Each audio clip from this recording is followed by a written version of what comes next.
Tak fordi I er kommet så mange. Jeg håber, at alle fik en plads, og I alle sammen har fået en sæbeboble også.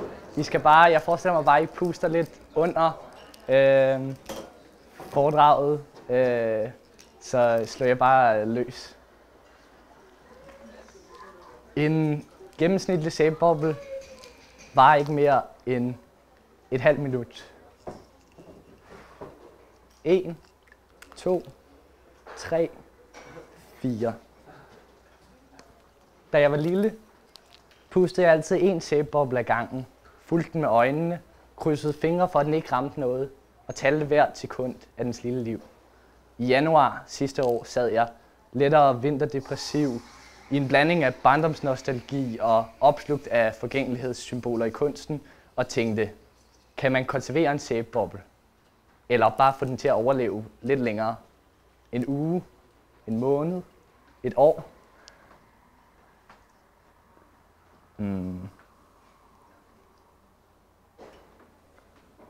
Så jeg skrev en mail til Martin Akkerbæk, som er ingeniør og sæbeboble-entusiast. Han kører det projekt, der hedder soapbobble.dk.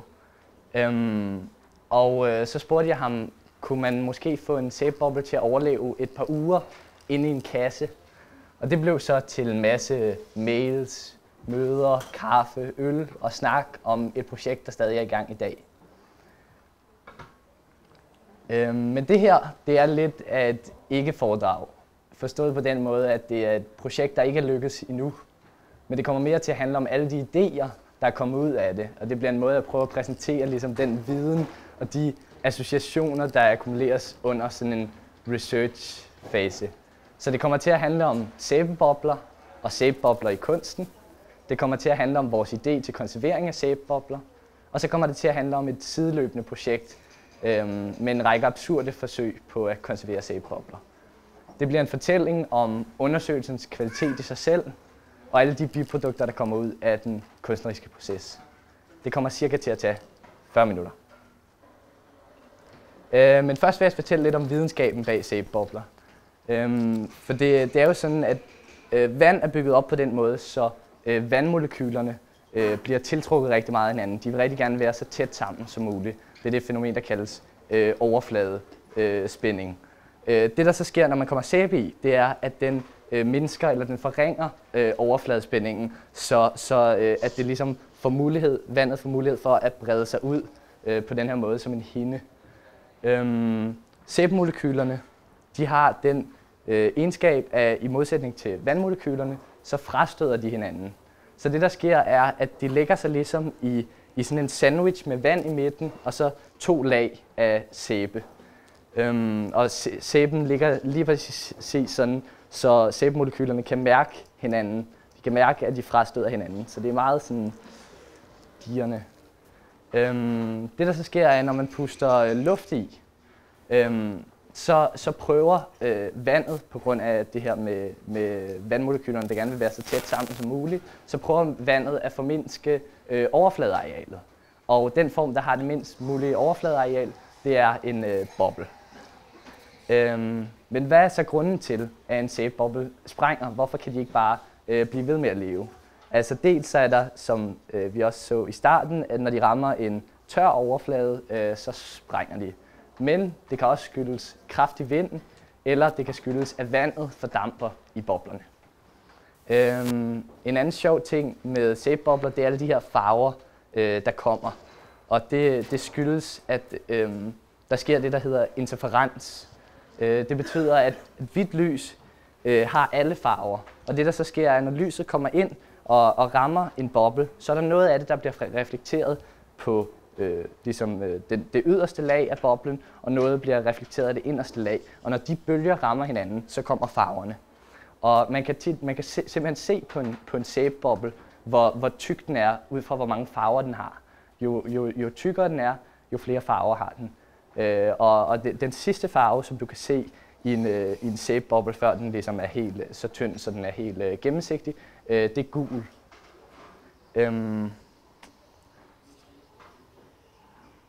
Der er også noget andet sjovt med bobler, og det er, at når de møder hinanden, så vil de igen prøve at få det mindst mulige overfladeareal. Så derfor laver de ligesom sådan en mur mellem hinanden på 120 grader. Og det der så sker, er, at når rigtig mange bobler rammer hinanden, så begynder de at forme hexagoner, som er det, som bikuber er opbygget af, og også det, som domen, som vi står i, er opbygget af.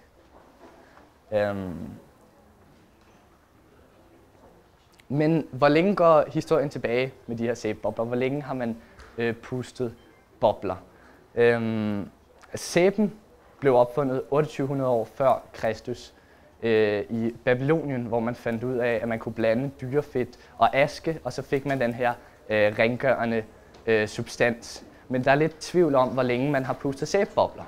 Jeg fandt en artikel fra 1876 i Popular Science Monthly af professor Rüger, som skriver om en vase, en etruskisk vase, som han har set inde på Louvre, hvor at der er en tegning af nogle børn, der blæser sæbebobler. Og det vil datere sæbeboblerne tilbage til omkring 700-400 før Kristus. Men det der er, at der er bare ikke nogen kilder på den her vase. Der findes ikke nogen billeder af den eller noget som helst. Der er også en anden professor, ham der hedder Beuys, som har skrevet en meget berømt bog om sæbebobler, som også nævner den her vase. Men den er simpelthen ikke til at finde nogen steder. Så jeg skrev en mail til Louvre for at spørge dem, om de havde hørt om den her vase, om de kendte noget til den her vase. Og jeg havde ikke regnet med at få et svar, men så gik der et par uger, og så skriver Giovanna Leo, som simpelthen er leder af Departement des Antiques Græques, Etrusk et Romanes, som står for de her vaser. Hun skriver, at desværre kender hun overhovedet ikke til sådan en vase. Så det kom jeg ikke meget videre af, men jeg synes alligevel, det var rimelig sødt af dem, at de svarede. Så ja. Men vi ved, at bobler i hvert fald har eksisteret i 1500-tallet, fordi der var rigtig mange kunstnere, der begyndte at afbilde boblerne. Det her, det er en tegning af Henrik Goltzius fra 1594, som hedder Quis evadet, som betyder hvem undgår eller hvem undviger. Underforstået døden. At der er ikke nogen. Vi skal alle sammen dø. Også det her lille barn, der sidder der og puster bobler. Jeg kan ret godt lide detaljen med den der boble, der ligesom er knækket af. Det ligner lidt som når man fryser en sæbeboble, men det kommer jeg også til at snakke om senere. Men den her idé, det er, om mennesket er så skrøbeligt her, den stammer tilbage fra en gut, der hedder Varro, som 100 år før Kristus skriver om homo bulla, og det er altså mennesket som en boble. Og det er det, han illustrerer her. Den har været brugt meget, sæbeboblen har været brugt meget som et forgængelighedssymbol. Og det er det, man også ser i det her stilleben. Der er godt nok ingen sæbeboble på det her billede, men der er en sæbeboblepibe. Det var det, man brugte dengang til at puste sæbebobler med. Og det er fra 1648 af Jan Jans Træk. Men jeg stødte på noget ret sjovt, fordi jeg sad og kiggede på sæbebobleblæser, og der er simpelthen en kvinde, som har en hel samling af sæbebobleblæsere, fordi hun blev træt af at samle på lyserøde glasjulemænd. Og så kastede hun sig altså over sæbebobleblæsere, og hun har over 600 af de her, og de er tilbage fra 30'erne. Så det er sådan en helt historisk samling, og man kan finde den inde på bobbleblowers.com. Det skal I altså kigge på, hvis I får tid til at nørde sådan noget en dag. Ja, så kommer vi hen i 1663, hvor ham, der hedder Dujardin, han maler det her billede af en lille dreng, der blæser sæbebobler. Det hedder simpelthen bare dreng, der blæser sæbebobler, allegori på forgængeligheden. Men jeg synes, det er ret fedt her, at han står faktisk oven på en sæbeboble. Jeg ved ikke, om I alle sammen kan se det, men det er en virkelig holdbar sæbeboble. Jeg kommer til at snakke lidt om, hvordan man kan putte glycerin i sæbebobleblandinger for at gøre dem mere holdbare, men jeg tror ikke, man kan få dem så holdbare alligevel. Senere så er der ham her, der hedder Chardin, som laver også et billede. Den er lidt mere utydelig, sæbeboblen her, men det er også et meget berømt billede. Og der er en ret sjov historie med det her, fordi det hænger inde på National Gallery of Art i Washington, og i 1978 så er der stor kritik af National Gallery of Art i Washington, fordi man synes, de er for dårlige til at passe på deres billeder. De kan ikke finde ud af at konservere deres malerier, og der bliver sendt en jury ud. Og de kommer hen og peger blandt andet på det her billede, som et af dem, der er blevet konserveret rigtig dårligt. Det synes jeg bare er ret sjovt i forhold til hele den historie om sæbeboblen som det forgængelige, og så lige præcis det her billede, der er et af dem, der ikke kan konserveres. Så er der også det her, som er et rigtig kendt sæbeboblebillede også. Og det er fra 1886 og malet af Millet. Han havde oprindeligt bare malet det til en udstilling, men så kommer der så det her firma, der hedder Pears Soap, som går hen til ham og siger, prøv at høre, ja, vi vil gerne have det her billede til at lave nogle reklamer med. Og så køber de det af ham for 2200 pund, og det er det, der i dag svarer til 2,2 millioner kroner med inflation. Så de poster rigtig mange penge i at få lov til at bruge det her billede, og de får ovenikøbet lov til at tilføje en lille sæbe i bunden, så der bliver simpelthen tegnet en lille sæbe ind i bunden, og så kommer deres logo over. Og det skabte jo stor kontrovers dengang, og det er ret sjovt i forhold til mange af de diskussioner, der er i dag om kommercialisering af kunsten i forhold til Hornslet og Damien Hirst osv. Men der findes altså et utal af malerier med sæbebobler. Jeg er ved at lave sådan et arkiv, hvor jeg klipper alle sæbeboblerne ud fra de her malerier, så det bliver sådan en række dekontekstualiserede sæbebobler, hvor du kun lige kan fornemme billedet, fordi boblen jo spejler lidt, og måske kan du se, hvor det kommer fra, måske kan du ikke. Men jeg har lige et sidste eksempel med på en kunstner, der har arbejdet med sæbebobler, og det er ham, der hedder Joseph Cornell. I 1936 så lavede han det her værk, og det er ligesom, han gjorde tit det, han havde de her kasser, hvor han stillede en masse ting sammen, og her der har han for eksempel lagt en gammeldags sæbeboblepibe, og så har han sat et kort op over månen. Så det er det her, han arbejder meget med det her metafysiske og sammenstilling af sæbebobler og måner og ting fra universet. Og det var jo faktisk også en kasse, som vi havde tænkt på at konservere en sæbeboble i. Der er allerede en person, som er meget berømt for at konservere sæbebobler, og han hedder Eiffel Plasterer. Og han konserverede dem simpelthen på den måde, at han puttede dem ned i syltetøjsglas på sådan en holder og så noget vand, eventuelt sæbevand i bunden, for at boblen ikke skal fordampe lige så let. Men vi synes, at det ligesom var lidt snyd, fordi det her det er jo ikke en rigtig sæbeboble, når den ikke flyver. Det er ligesom en af de vigtigste ting ved en sæbeboble. At det her det var bare sådan en domestikeret sæbeboble, en sæbeboble med halsbånd på. Så det synes vi ikke var en god idé, men han fik altså en sæbeboble til at overleve i et år, så det er ret imponerende. Men vi fik en kunstner med i det, som hedder Jacob Ramin, som har arbejdet meget med installationer, meget med teknologi og sådan. Og han foreslog, at vi skulle have nogle blæsere i bunden af vores kasse.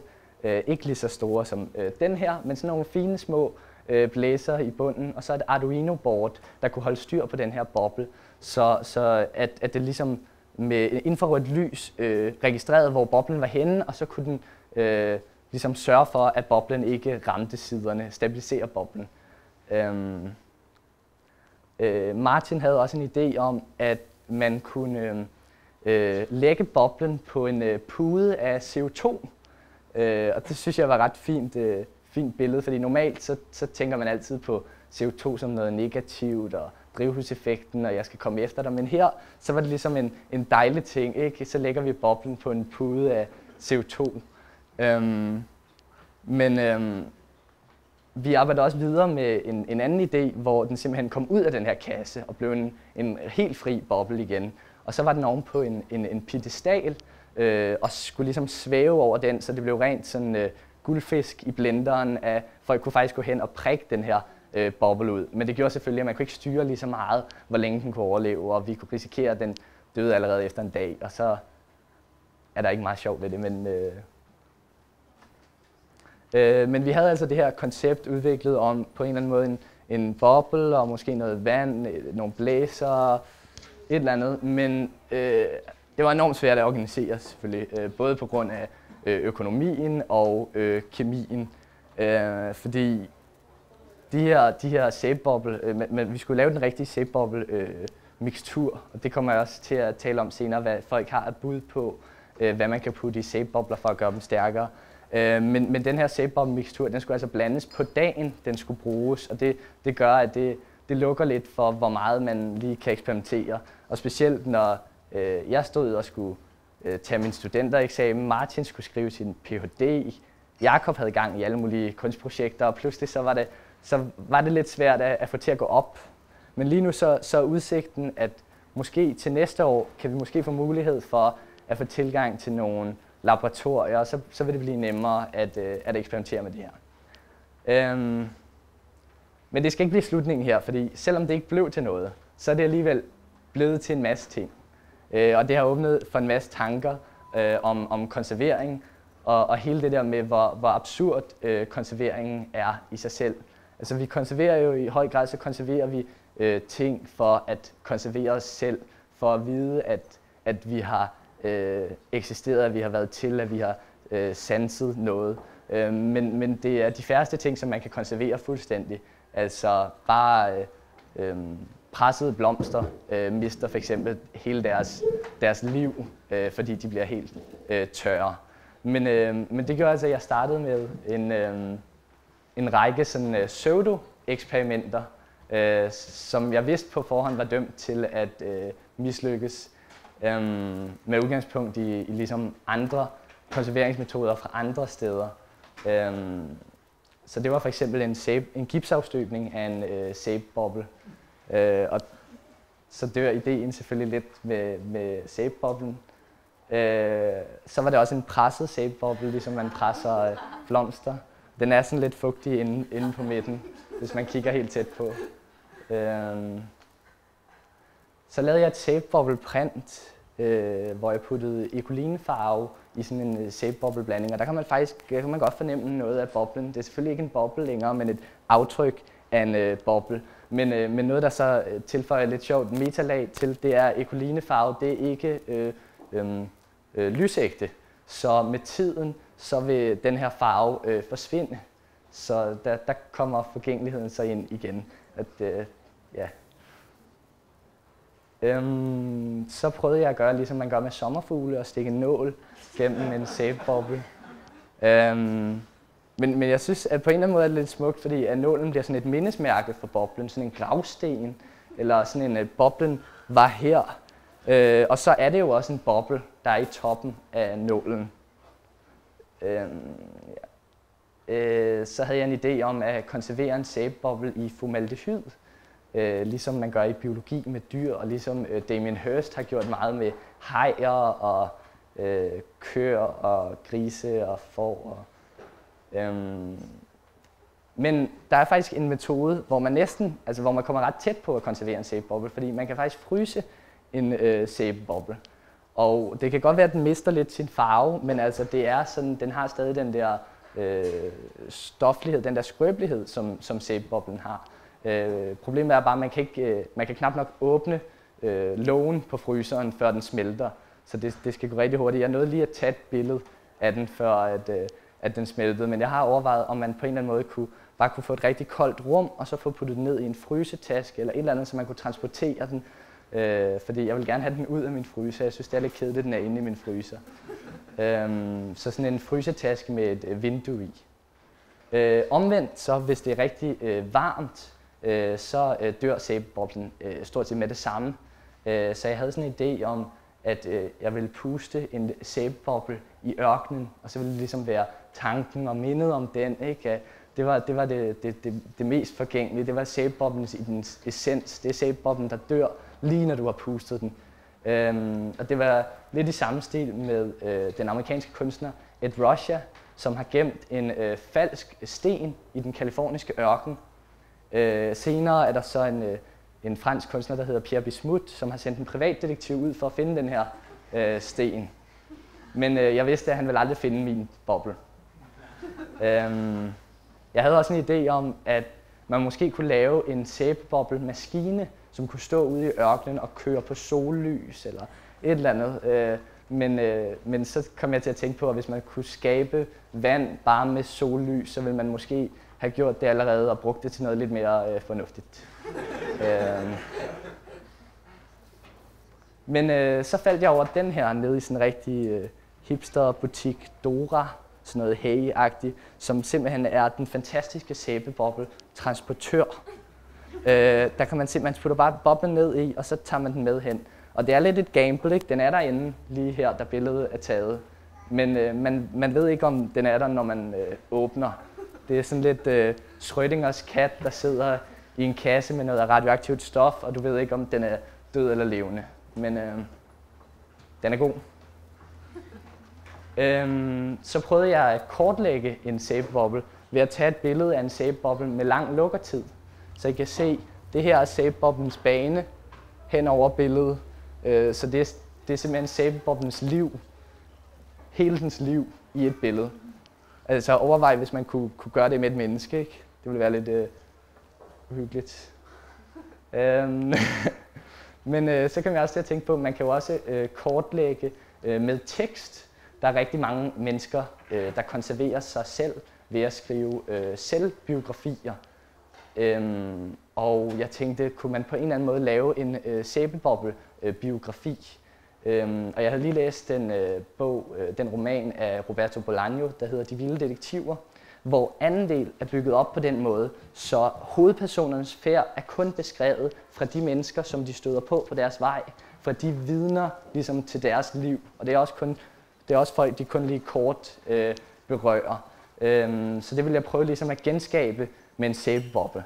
Så jeg sendte en sæbeboble ud i byrummet, og så prøvede jeg at hive fat i nogle af de mennesker, der havde set boblen, og spurgte dem ligesom, og bad dem om at beskrive den her boble for mig. Og det blev en meget lille biografi, men den er her. Den var lille og rund. Jeg så den ikke. Den var vældig fin. Jeg har travlt. Men det er Sæbeboble 1's biografi. Så, det bruger tekst lidt i samme stil som et projekt af Sofie Kalle, som jeg helt vildt godt kan lide. Som har lavet et projekt, der hedder Ghosts, hvor at det er malerier, der er blevet brændt eller stjålet, som hun så beder de ansatte på museet om at beskrive i tekst, og så hænger hun de her tekster op i stedet for. At ligesom beskrivelsen af det, der ikke er længere, kan være ret fin. Ja, men der er jo også en vigtig fysisk del af sæbeboblen, er jo også luften indeni. Og en dag så havde min far, han havde været på Louisiana, og han havde set, der var en stor retrospektiv udstilling med Yoko Ono. Og der kunne man simpelthen trække sådan nogle små plastikbobler i en automat, som Yoko Ono havde trukket vejret ned i. Og det ligner sådan, ja, ting fra et kinderæg. En kinderæg, en Kinder Surprise med Yoko Onos luft i. Og jeg stiller den op på reolen, og jeg går op en dag, så gør jeg rent, og så går jeg støvsuger, og så får jeg væltet den her og får støvsuget den op. Og skynder mig at slukke støvsugeren igen, og den ryger ud, men den er helt smadret. Men så var der jo sket det fantastiske, at Yoko Onos luft var blevet konserveret i min støvsugerpose. Og det synes jeg var ret sjovt. Og pludselig så tænkte jeg, kunne man måske have brugt, hvis jeg nu ikke havde ødelagt den, kunne man have brugt Yoko Onos luft til at puste en sæbeboble. Hvis man lavede sådan et sirligt system, der ligesom skabte undertryk i den der plastikboble og førte det over til en wand, og så puste den ud, så kunne man få sådan en Yoko Ono-boble. Selvom det havde været smukkere med en John Lennon-boble, men det var ikke lige muligt. Der er også ham her, som man kunne have brugt til at puste en boble med. Det er et værk, kunstværk, og jeg har glemt, hvad han hedder. Men værket hedder Sometimes the world is heavier than an artist's breath. Og det er så en sort ballon, som han har pustet op. Men den kunne man godt have prikket hul på og taget ligesom, luften ud af den.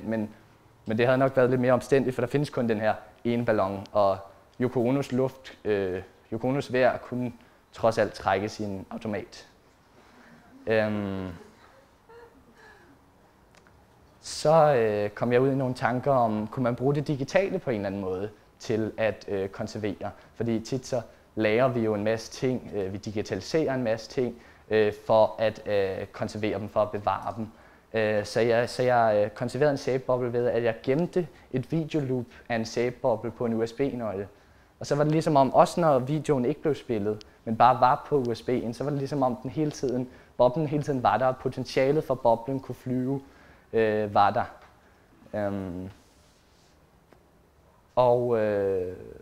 Jeg har tidligere arbejdet meget med at ødelægge billedkoden i digitale filer, sådan så computeren ikke længere kan regne ud, hvordan den originale fil så ud. Og det billede her, det er oprindeligt et billede af Lundby, som hedder En dansk kyst, hvor computeren så har glemt, hvordan den skal sætte de oprindelige byggeklodser sammen til billeder, og så kommer det til at se sådan her ud. Og jeg synes, det er ret sjovt, fordi det bliver, på en eller anden måde så bliver det en analogi på forglemmelse, og computeren bliver meget sådan, menneskelig i den måde, den glemmer billedet på. Men hvad der tilføjer en ekstra dimension til det her, da jeg pludselig sad og kiggede på sæbebobler, det er, at det ligner jo rent faktisk, at man ser billedet gennem en sæbeboblefilm. Så der var ligesom et dobbelt lag af den der forgængelighed. Der er også sådan jeg var på Venedig-biennalen i år, hvor der var en ungarsk kunstner, som snakkede om det der med, at bæredygtighed er hukommelse, og det synes jeg var en ret fin ting, det der med, at det er kun, når du kan huske noget, at det kan bestå selvfølgelig. Jeg har også konserveret en sæbeboble mentalt ved at bruge forskellige hukommelsesteknikker til bedre at huske begrebet sæbeboble, så det bliver i bedste fald en af de sidste ting, jeg glemmer i mit liv, bliver hvad er en sæbeboble. Der er også nogle andre, der gerne vil have, at folk ikke skal glemme, og det er dem, der hedder Jylland Press. De lavede en nyudgivelse af en berømt afhandling om sæbebobler af C.B. Boyce, og som de skriver, så vil de gerne have the book in a format as close as possible to that intended by the original publisher. Og det blev så til den her. Det jeg synes er lidt sjovt ved den, det er, jeg ved ikke om I kan se det, men det er ikke rigtig marmorering, og det er ikke rigtig læder. Det er den, der står lige derovre. Det er simpelthen en plastikbog, hvor de bare har taget et billede af den originale bog, og så har de ligesom printet det. Og jeg synes, det er skægt, fordi det, ligesom, det bliver mere et billede på en bog, end det bliver ligesom en bog. Og jeg synes også, det siger nogle grundlæggende ting om det digitale. At det digitale prøver ofte at mime ligesom det fysiske og det gamle, som vi kender. Men tit er det sådan lidt misforstået, og så bliver det bare et billede på. Ligesom når man bruger outdated objekter, når man stadig bruger dem som ikoner, som save-ikonet, der er en floppy disk og sådan. Et andet sted, hvor man også prøver bare at gentage det, man kan gøre ude i virkeligheden inden for en digital ramme, det er augmented reality. Det er ligesom, det går ud på, at du kan filme ligesom virkeligheden, eller kan se virkeligheden gennem din mobil, men så bliver der tilføjet sådan et augmented lag, så der er et eller andet derude, som ikke er der i virkeligheden, men bare er på din skærm. Og jeg havde sådan en idé om man måske kunne programmere en augmented sæbeboble, så man på den måde konserverede den, fordi du kunne altid bare hive din mobil op, og så kunne du holde den foran, hvor du nu var, og så ville den her sæbeboble altså være der, så ville den stå og danse der foran dig. Der er også en lidt mere low budget. Jeg ved ikke, om I nogensinde har prøvet at tabe vand på mobilen, men hvis man har bare sådan en lille smule vand på mobilen og har sådan en hvid skærm, så kan du simpelthen se, og det laver det samme farvespil som sæbebobler, lidt ish. Så hvis man putter en meget lille dråbe på sådan en hvid skærm, så kan man få sådan sin egen lille sæbeboble der, og de holder ret godt. Men så blev jeg optaget af ting, der ligner sæbebobler, for det kan godt være, at man så ikke kan konservere sæbebobler, men måske kan man fake, at man har konserveret en sæbeboble. Så det startede med, at jeg købte de her plastikkugler, som jeg fandt ud af senere. Det var sådan nogle, man bruger til at lave julekugler med, selvfølgelig, men jeg kunne ikke rigtig finde ud af, hvad jeg skulle gøre med dem, hvordan jeg kunne få dem til at ligne bobler. Men nu har jeg dem lige nu, og så er jeg ved at undersøge noget med, om man måske kunne putte sådan nogle klistermærker på med sådan noget spejlfolie. Jeg ved ikke, om I har set, der er sådan noget, man kan få sådan noget spejlfolie i regnbuens farver, som de nogle gange har i sådan nogle butiksvinduer og sådan, og måske kunne man få noget, der lignede en sæbeboble på den måde. Der er også en lidt større her. Men min kæreste er ved at uddanne sig til glaspuster, og så tænkte jeg, er det egentlig ikke lidt det samme? Kunne man ikke bruge det på en eller anden måde? Fordi når man puster glas, så er det ligesom lidt det samme, du gør, som når du puster en sæbeboble. Så jeg fik hende til at puste nogle forskellige bobler til mig.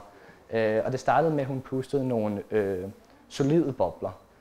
Men der er noget ret sjovt med dem, og det er, at der er ligesom små bobler indeni. Her er lidt bobler. Så er der lidt flere bobler. Og så er der rigtig mange bobler. Det ligner lidt, når man blander op til sådan en sæbebobleblanding, så ser det lidt sådan der ud. Så lavede hun en boble, som var hul indeni, så ligesom en sæbeboble. Og så tænkte jeg, yes, nu er den der. Nu skal jeg bare have den der til at ligne en sæbeboble. Og så havde jeg gået på gaden og set, at der flød sådan lidt olie ud et eller andet sted hen ved en rist, og så jeg, yes, det er mega fedt, det ligner jo fuldstændig sæbebobler, fordi det laver også det der farvespil, ikke? Jeg dypper den bare i olie, men det fungerede ikke rigtigt, så det er stadig work in progress.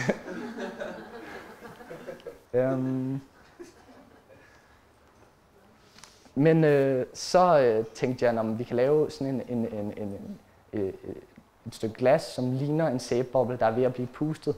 Så det blev til den her vase med sådan en sæbeboble blæser ovenpå.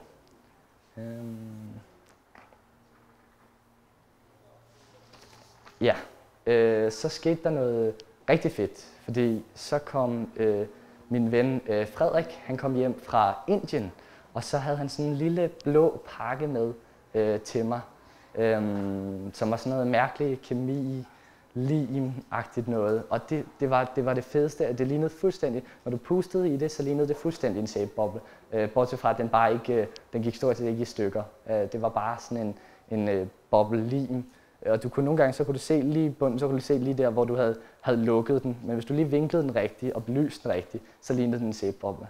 Men symptomatisk for det her projekt, så fik jeg smidt den væk.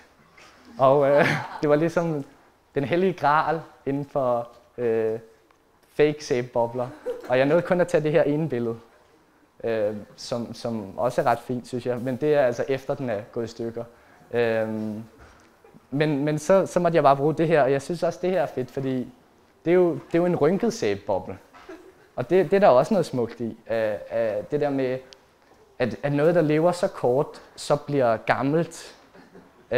Og så forestiller jeg mig, hvordan det ville se ud i virkeligheden, hvis når du pustede en boble, at den ældedes, at den sådan, altså, så gik der nogle sekunder, så kunne du se, at den fik lidt rynker, og så gik der noget mere tid, så kunne du se, at den blev helt rynket ind, og så faldt den langsomt til jorden. Det synes jeg var ret fint. Men der var ikke noget af det her, som var rigtige sæbebobler, fordi sæbebobler består jo af vand. Og jeg lavede også en konkret sæbeboble på et tidspunkt, som var simpelthen en boblebeholder med sæbevand i, og den holder rigtig godt.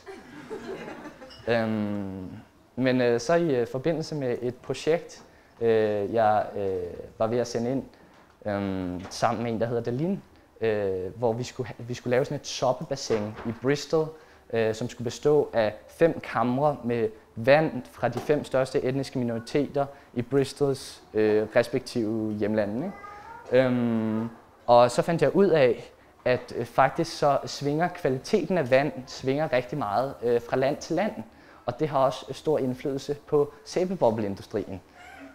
Fordi faktisk er der et firma, en fabrik i Kina, som får transporteret vand fra USA til Kina, bare til at lave sæbebobler. Fordi det amerikanske vand er bedre. Jeg ved ikke hvorfor. Men der er mange, der har forskellige bud på, hvordan den perfekte sæbeboble-opskrift ser ud. Jeg har fået smidt det væk. Altså ikke den perfekte sæbeboble-opskrift, men jeg har fået smidt opskrifterne væk. Jeg havde en idé om, at jeg ville læse op af nogle opskrifter, men det, som man tit gør, når man skal forstærke en sæbeboble, det er, at man kan fx putte glycerin i, det der stående derover, fordi det styrker viskositeten i sæbeboblen. Og det kan man bare købe lige nede i Matas, så det er ret fedt at putte i. Der er også nogen, der eksperimenterer med, at man putter majssirup i. Men det bliver sådan meget klistret, når de så sprænger, så får man majssirup ud over det hele. Og jeg har ikke prøvet, at det fungerede, men det er der nogen, der har. Og så er der selvfølgelig folk, der putter alle mulige mærkelige kemikalier i. Og yes. Men selvfølgelig den vigtigste ingrediens er vand. Og det var også det, der ledte mig til en tanke på et tidspunkt, fordi jeg havde hørt det der med, at mennesker består af 55-75% vand. Og så tænkte jeg, det kan godt være, at jeg ikke kan lykkes med det her projekt, men det kan være, at jeg selv kunne blive til en sæbeboble. Og det blev så til den her video, hvor jeg drikker sæbevand og prøver at tænke lette tanker. Vi skal lige starte den. Jeg står ikke bare og stiger.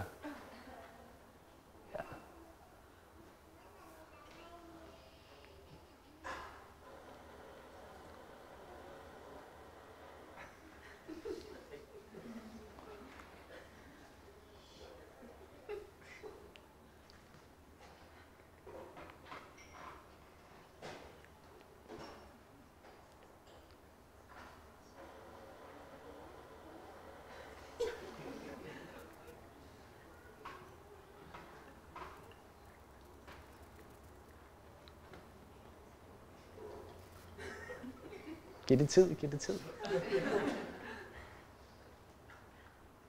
Okay, der skete ikke noget. Men det var altså ikke bare lette tanker i den forstand, at jeg skulle fysisk op og flyve. Det var også lette tanker, fordi der havde været en meget sådan dyster side af det her projekt. Hele tiden så var det ligesom om, at det havde luret under overfladen, at det også kom til at handle lidt om klimaet. Med alt det skrøbelige og det, der ikke kunne konserveres, og CO2'en og vandet og det her olie, jeg brugte til mit mislykkede forsøg. Og så synes jeg, det var sådan lidt håbløst, fordi sæbebobler er de her små, super effektive, men enormt funktionsløse væsener, ikke? Altså så sammenlignet så konserveringsprojekter, så har man konserveret udvalg af hele verdens frø i Svalbard, så man potentielt set kan lave en jorden 2.0, hvis der kommer en katastrofe. Og så bliver det sådan lidt ligegyldigt med sæbebobler. Men jeg fandt så ud af, at sæbebobler kan også have en praktisk funktion, fordi for eksempel arkitekten Otto Frey, han bruger konkret sæbebobler i sin arkitektur til at formindske overfladearealet. Så han laver simpelthen de her små wires, som han sænker ned i sæbeboblevand for at finde ud af, hvordan hans tage skal se ud. Og endnu bedre, så fandt jeg ud af, at sæbebobler faktisk kan konservere varmen i drivhuse. Så sæbebobler kunne faktisk godt have en vigtig funktion. Og jeg har lavet en lille video her.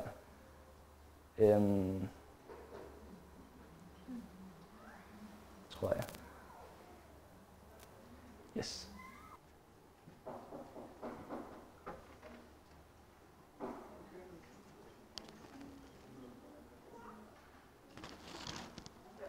Den kører nu. Det bevæger sig. Det er en lang intro. Det er for dramatikken. Ja.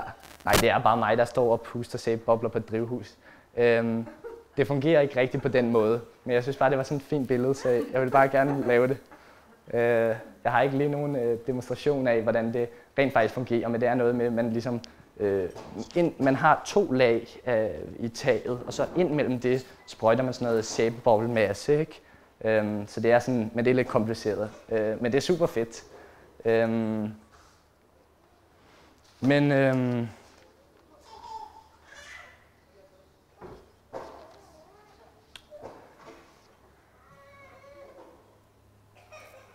Ja, det ser dejligt ud. Ja.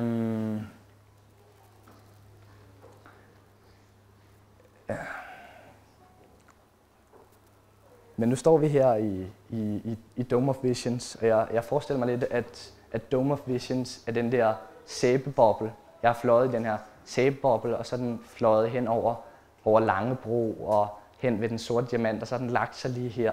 Og så sidder vi her, hvor mange mennesker er vi? 50 i det her midlertidige rum, og ingen ved, hvor længe den her boble overlever, hvornår den brister. Vi må bare ligesom gøre vores bedste for at bruge den. Det var næsten, det var meget rammende, tænker jeg bagefter, at mens jeg lavede det her projekt, som stadig er i gang, så læste jeg Kafkas roman Slottet. Og det er simpelthen en historie, der handler om en mand, der kommer hen til en landmåler, der kommer hen til en landsby, fordi han skal opmåle det her slot, har han fået at vide. Problemet er bare, at det er der ikke nogen, der har hørt noget om, og han kan ikke rigtig komme i kontakt med slotsmyndighederne. Og hele bogen handler om, at han ikke kan komme i kontakt med slotsmyndighederne. Han opnår aldrig sit mål. Og det føles som om, at hele bogen igennem, at der ingenting sker. Og alligevel, så sker der en hel masse. Før bogen til allersidst, midt i en sætning, hvor man tænker, nu er den der, nu sker der noget, så slutter den. Midt i en sætning. Jeg har fundet ud af, hvordan man konserverer en sæbeboble. Man skal bare... Tak.